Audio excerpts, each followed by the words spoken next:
Hi, Anika, can you share some of your life stories like कैसे हुआ आपके साथ में? Hi everyone. First of all, hats off to the entire crew because you have done such an awesome job.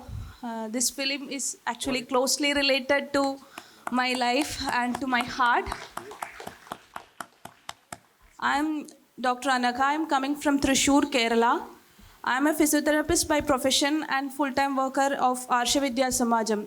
Before 2 years, I too went through a stage of conversion, and like Shalini Unnikrishnan, that character, my life was also changed upside down during my hostel days.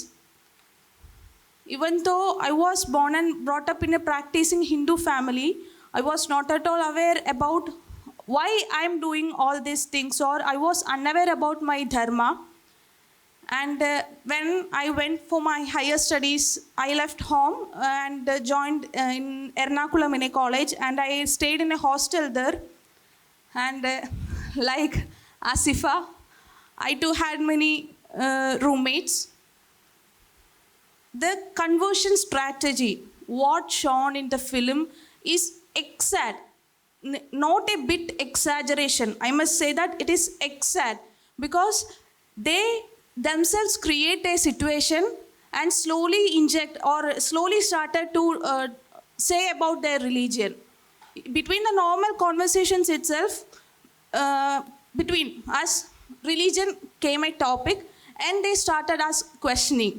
Just like whatever you are asking. Actually, after seeing the film, I was really angry with you because you had acted so much best, okay? Uh, just like that strategy means first they will ask questions, they will put you in confusion, and at that confused state they will start criticizing our religion, that is our gods. The same exact questions, why are you having this much gods, why are you praying to a stone, so much questions they keep on asking. And because of we are unaware about why we are following all these things, or I was unaware about my dharma, so I couldn't answer any of those questions. And like Shalini Unnikrishnan kept silent, I also kept silent. And after noticing, I felt that somewhere I am a degrading thought came to me that why I am not knowing these things, so I have to search on. So I came to my parents and asked these questions what I faced from my friends, and they told me that just because our forefathers are doing all this, we are following the same. There was it was obviously not convincing to me. I started searching in social medias also, but there also I couldn't get any convincing answers because many explanations are given, but what a common man has doubts, it was not given by any of the scholars, or any I couldn't get from any sources. So slowly, as depicted in the film itself, slowly Shalini started to ask questions. Okay, if this is wrong, then what is right? They make us to ask like that. And slowly I started asking, okay, then what is right? And they started to say that Allah is the only God. No others should be worshipped other than Allah. If you worship anybody rather than Allah, you will be put in hell. The first thing they will present, they are presenting their ideology in such a way that it is the best and it is the only truth. And slowly I started asking more questions, and when they notice that we are interested, they will give more books, that is Quran translations, that is called tafsir. And also they started to share videos of Zakir Naik and MM Akbar and all.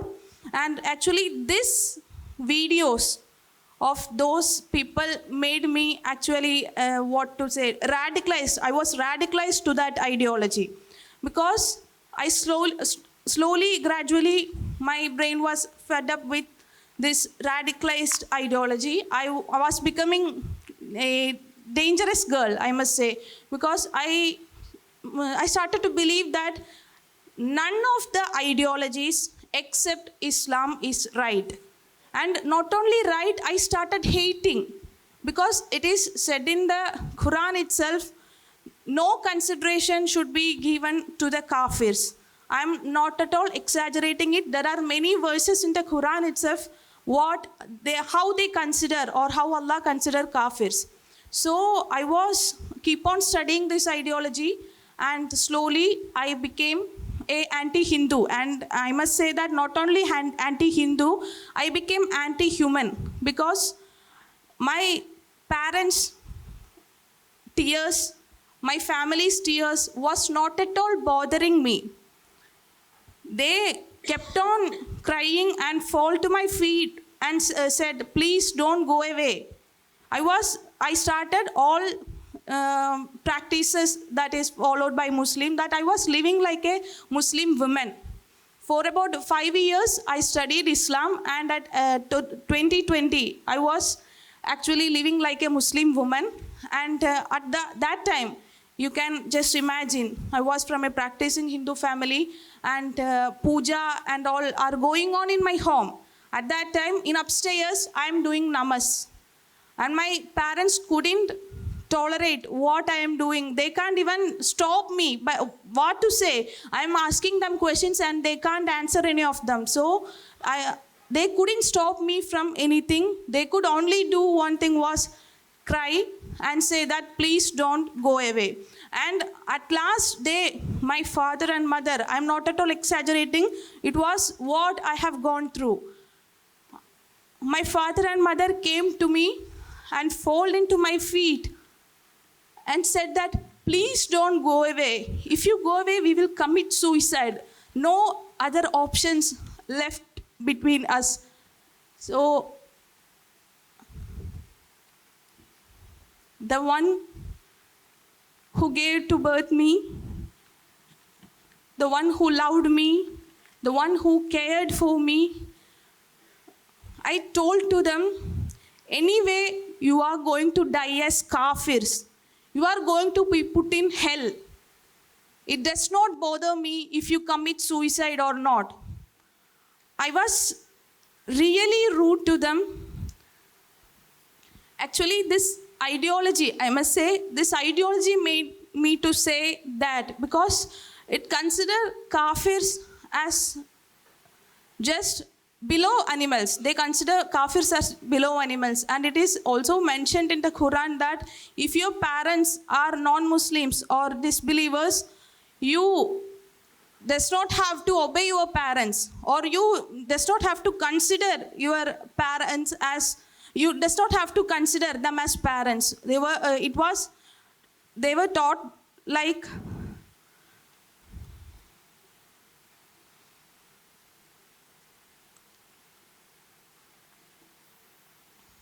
I was taught like that. And let you guys decide whether this ideology or this behavior is anti-nation or anti-human. You guys decide. And I was so rude that not only to my parents, even to my cousin sister's child, when at that time she was just 4. While the azan was given, I couldn't perform namas at time, and she was keep on coming to me and say, come, let's play. I got very angry, and I pushed her down. Just see, she's just 4. She's not even knowing what I am going through. Is this anti-human or what? And after 5 or 6 years of Islamic study, I was completely against others. Only Allah or Muslims are right. Is this a tolerant thinking? It is intolerance, right? And by God's grace or my family's prayers, I was able to come to Arshavidya Samajam and meet Acharya ji. And as Vishali ji said, the ideology which I was carrying in my head for the 6 long years, he proved me, Acharya ji proved me to be false within just 3 hours. It is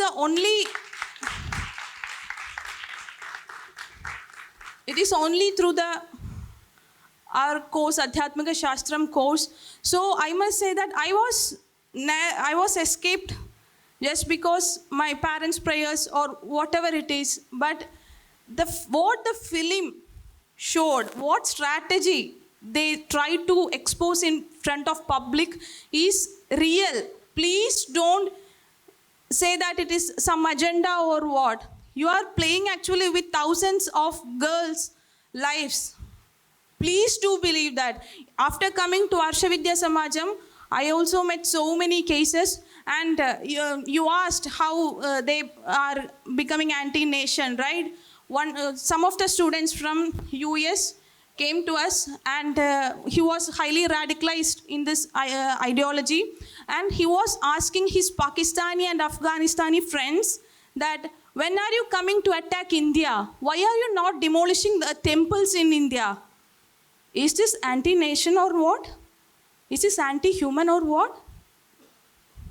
Actually, I am not saying that all Muslims are wrong or all Hindus are right or all Christians are wrong. I am not at all saying that. But this ideology surely, definitely contains some of the verses or that makes anti-human or anti-national. And we must say that a strong caucus is functioning all over the world to convert people, to radicalize them, to recruit them to this ISIS terror or any other terrorist groups. And it is a fact. And this film is actually, I must bow down before you because you have been that much sincere to that topic. And I couldn't watch the film. I watched the film actually by holding breath.